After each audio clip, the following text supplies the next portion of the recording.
Hi,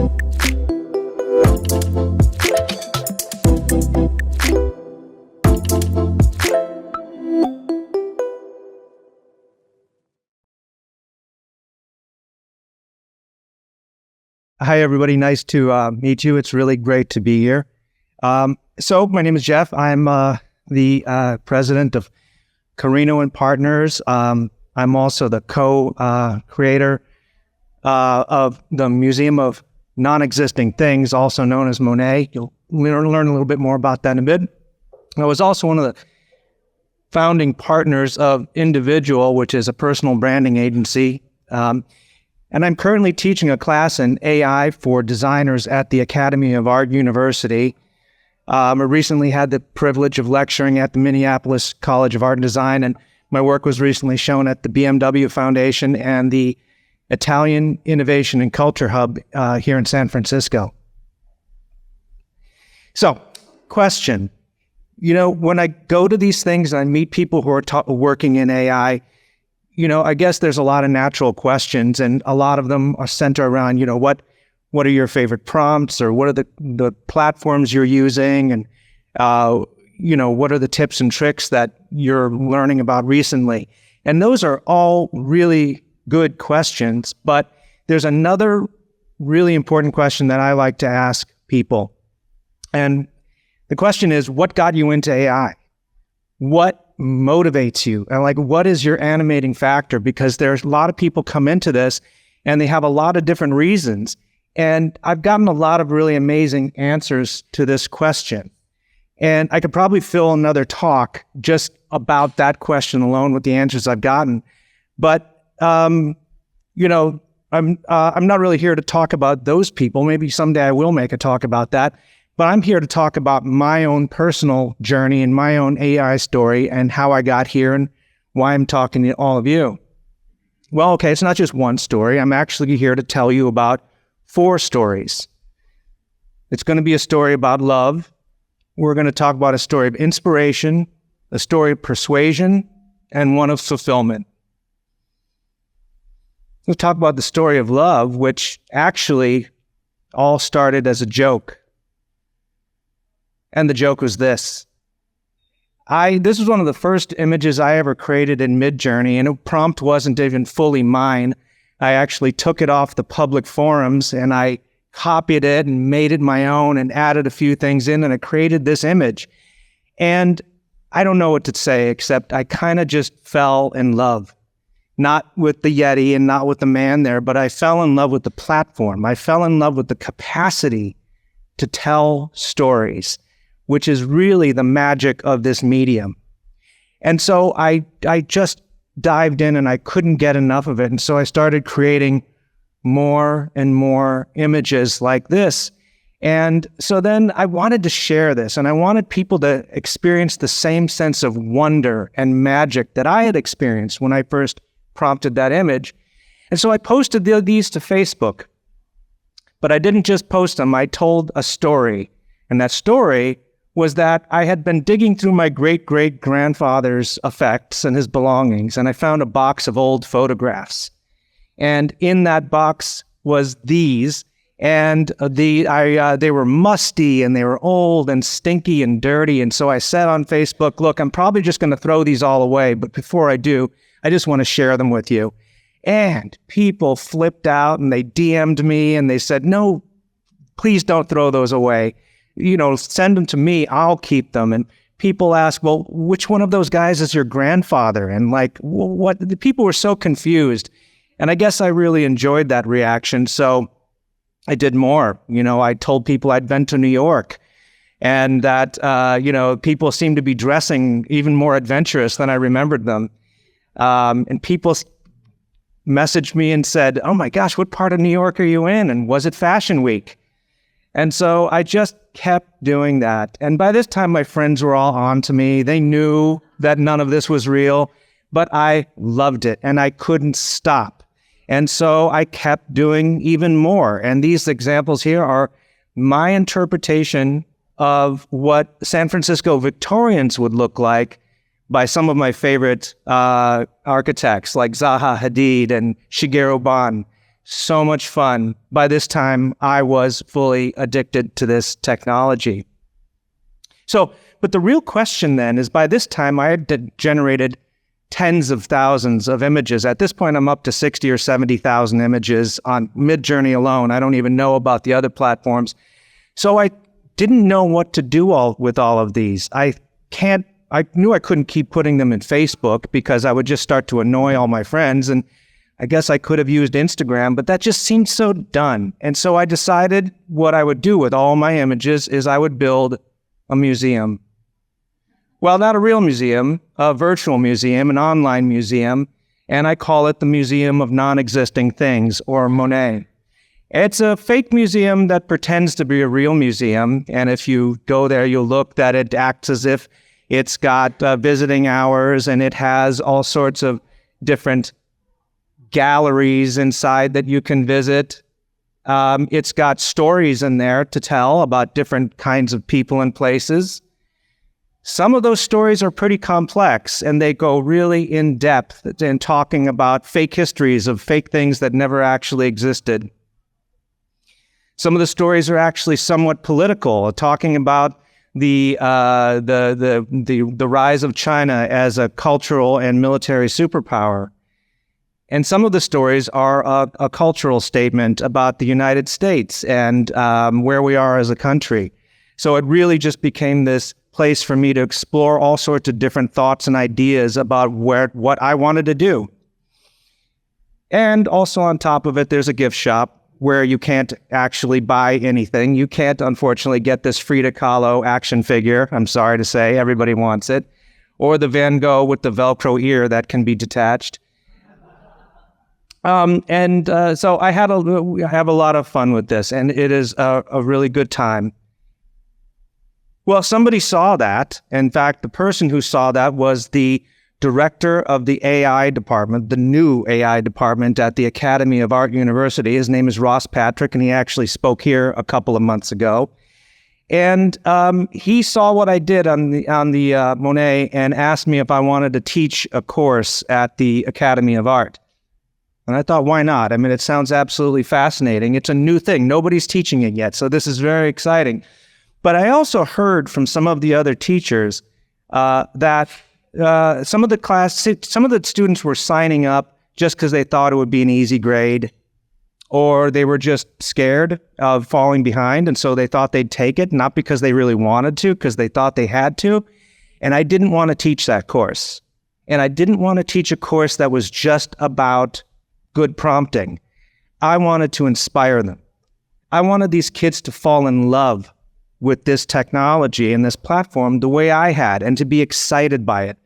So I created a number of different teaching tools that would allow them, I thought, to get them really, really exciting. So there was a whole bunch of them, and the class is not over. I'm only midway through, by the way, so I'm still inventing these tools. But one of the first tools I thought would be fairly easy for the kids to learn was something I'm calling the Booze Cruise.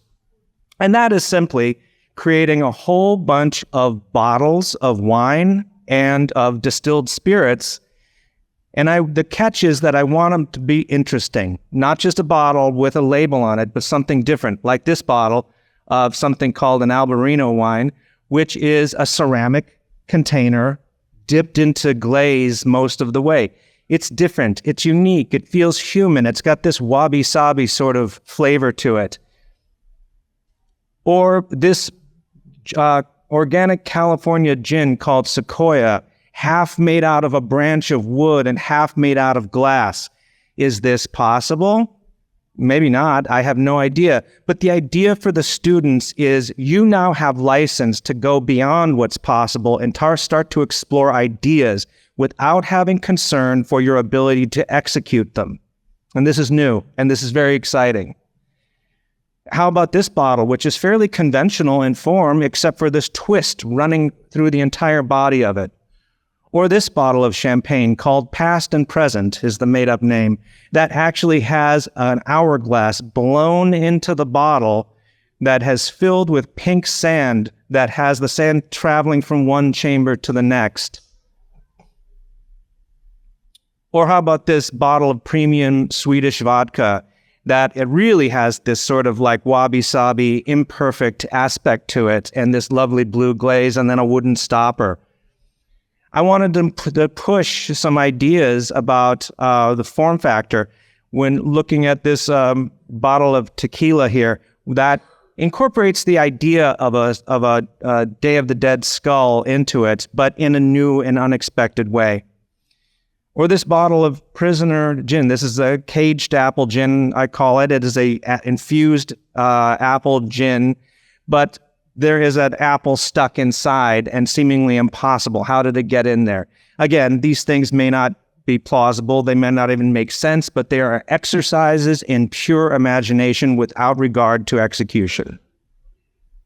And then this last one, a honey-infused mezcal, where the challenge was, okay, this is honey, so let's avoid some of the stereotypes or the easy low-hanging fruit, so to speak, that you might use to express a honey product.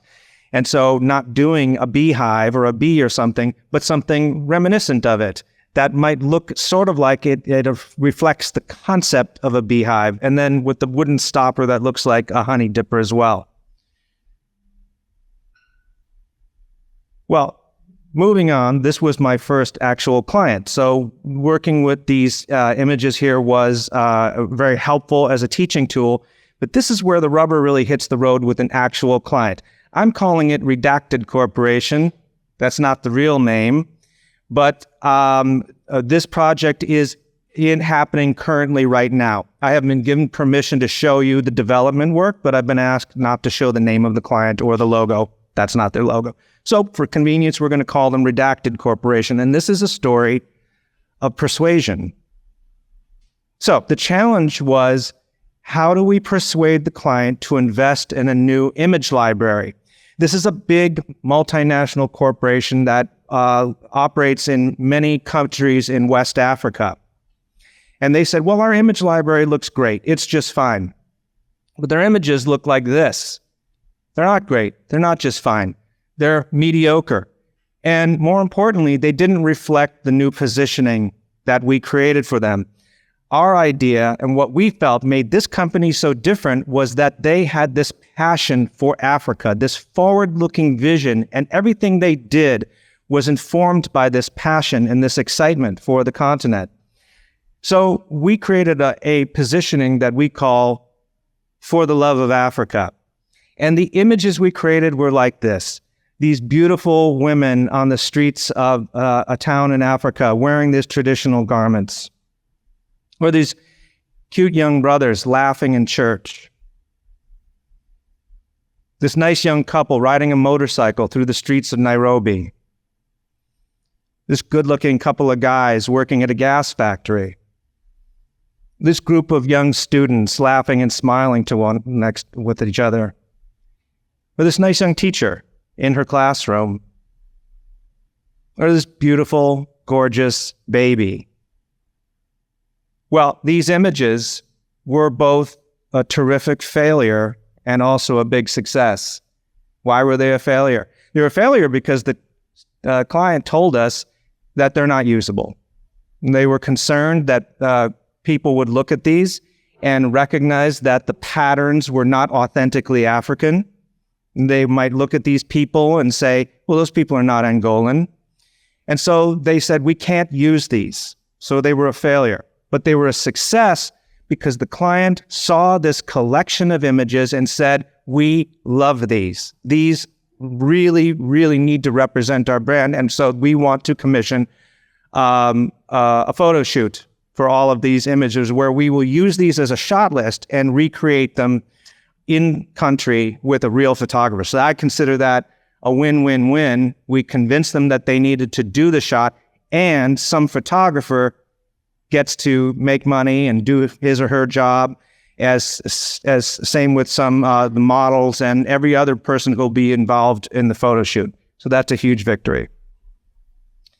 This next story is about a company called Authorium, and it's a story of fulfillment. And in some ways, it's the exact opposite of the last story.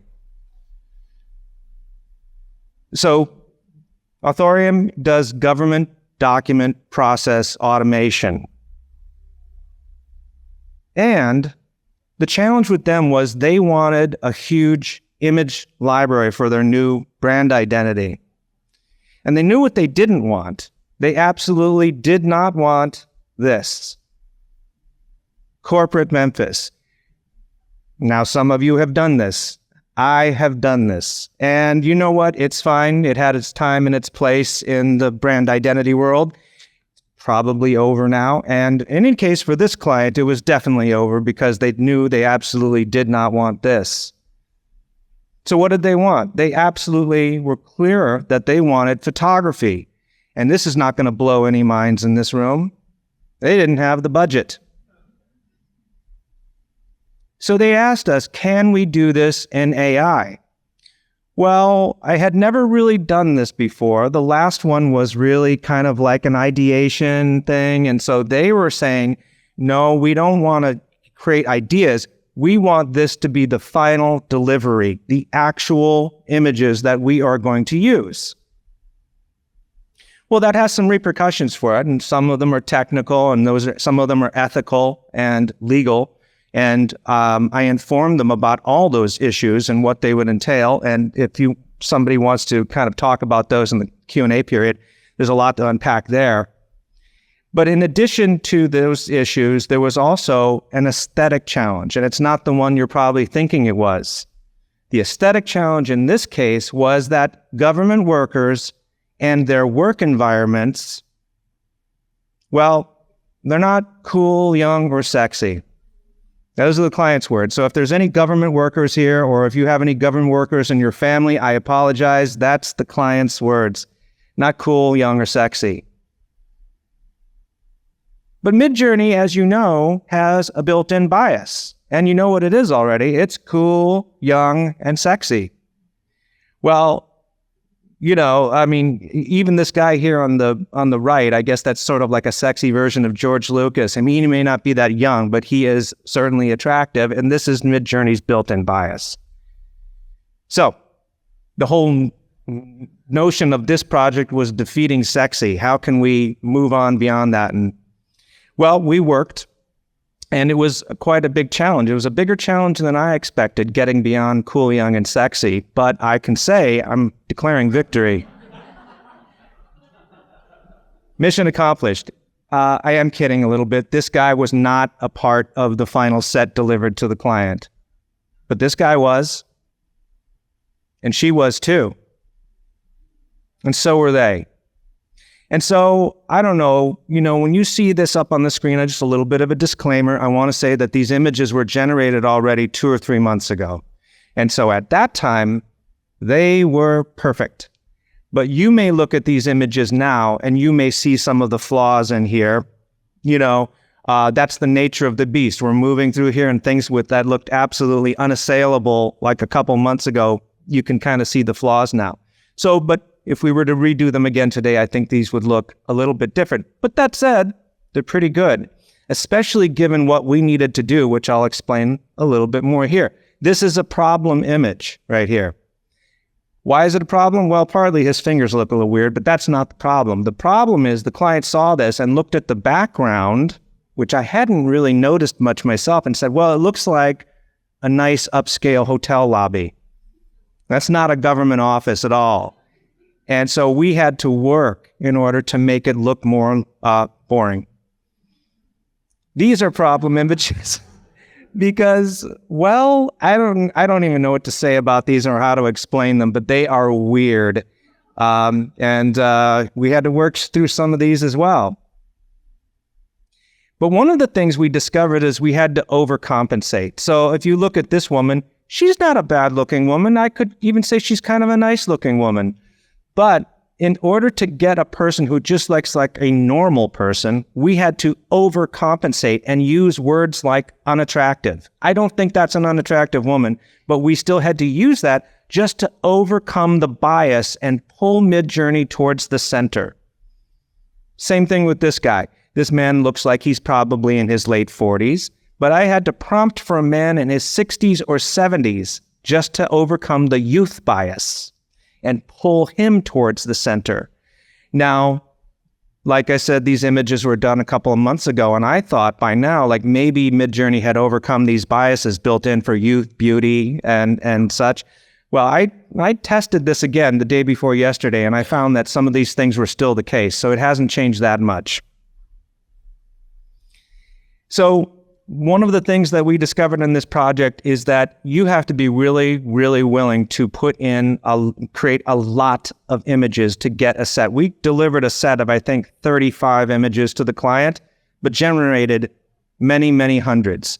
I think a ratio of 50-1. In other words, one image you create 50 you hate or that are just not usable at all is a pretty good ratio. I would even say 100-1 is not an unreasonable ratio.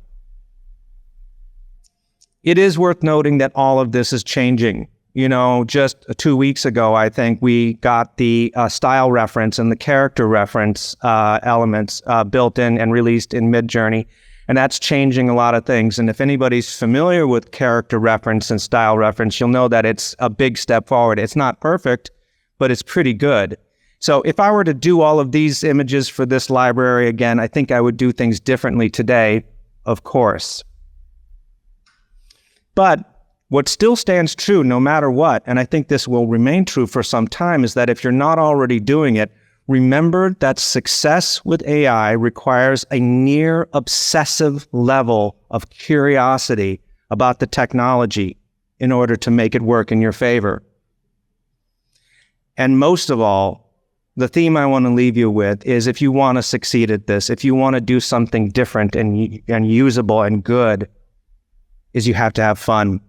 You have to fall in love with it and really, really just enjoy this, because if you think of it as a task or a job, it's never really going to work.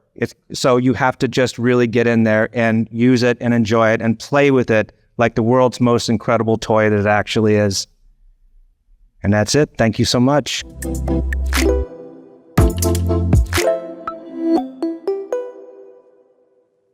That is the nicest thing that a person could say. The word that you just chose there, effortless, is incredible because they were not effortless. They were highly effortful.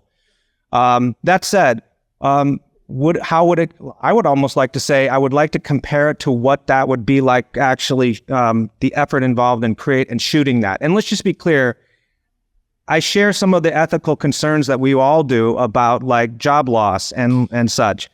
I'm less concerned in the last one that you looked at because the client just never would have done it. They just would not have done it. They would have used stock photography, I suppose, or something like that, right? But that took about 2 weeks, I think. That was 2 weeks worth of effort. And at first it was a lot of false starts because we kept getting, again, people were just too attractive, too young, and we kept going back, and every time we thought we'd gotten it, they'd say, nope, still too young, still too pretty. The background still looked like too nice of a place. And so it took 2 weeks to get to that point where we could properly prompt consistently and get the images that you saw there.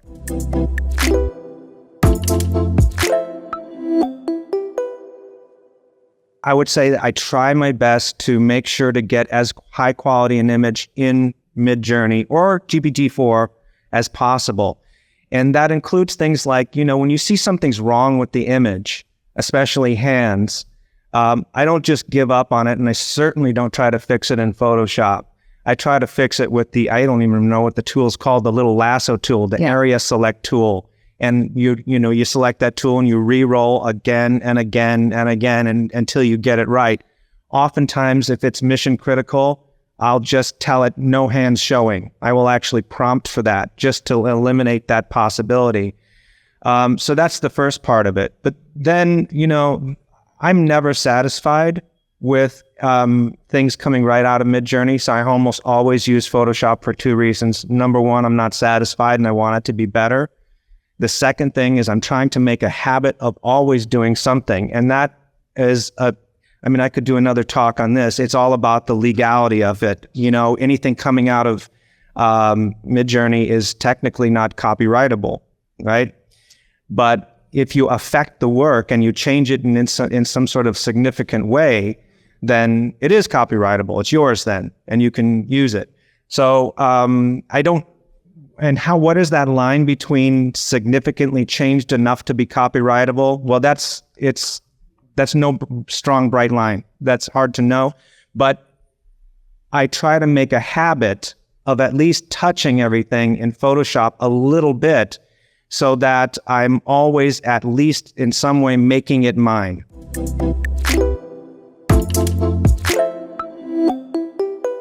That's a bit of a can of worms. The ethical aspect of course, like the only truly ethical AI that you can use right now for generative AI for images is Firefly, right?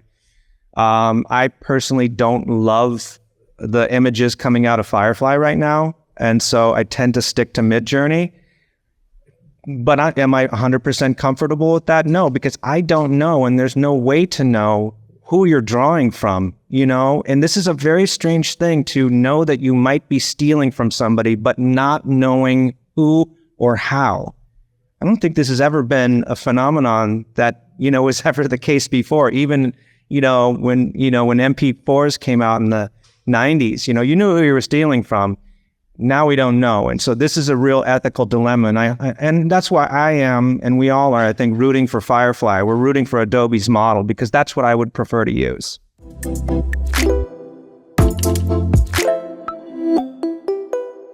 I don't really have any sort of like workflow. I certainly don't have any diagram or something like that. I know how I work, and it's always changing because the technology is always changing. But for example, and I don't know how this is going to work out yet. So normally what you would do when you finish a whole series of images for a client, whether photography is, you would turn over that set to them and that would be that, right? The client asked me, they said, well, can you give us your prompts, so that if we need more, we can do them. Well, that would have been really impractical because it's a lot of prompts. And also, just because I give you my prompts, you're not going to produce the same results. You can take my prompts and put them in Midjourney and you'll get completely different results. So what I did is I do this for all my clients. Before I start, I create a private server specifically for that client on Midjourney. And also, this is important, I use the highest level subscription to Midjourney because then my prompts are private. And anything I do for client work absolutely must be private. It can't be on the public server. And so I create a private server for each client. And then when I'm done with it, I turn over the server to them. So I think that's going to work. I don't know yet. It's early days.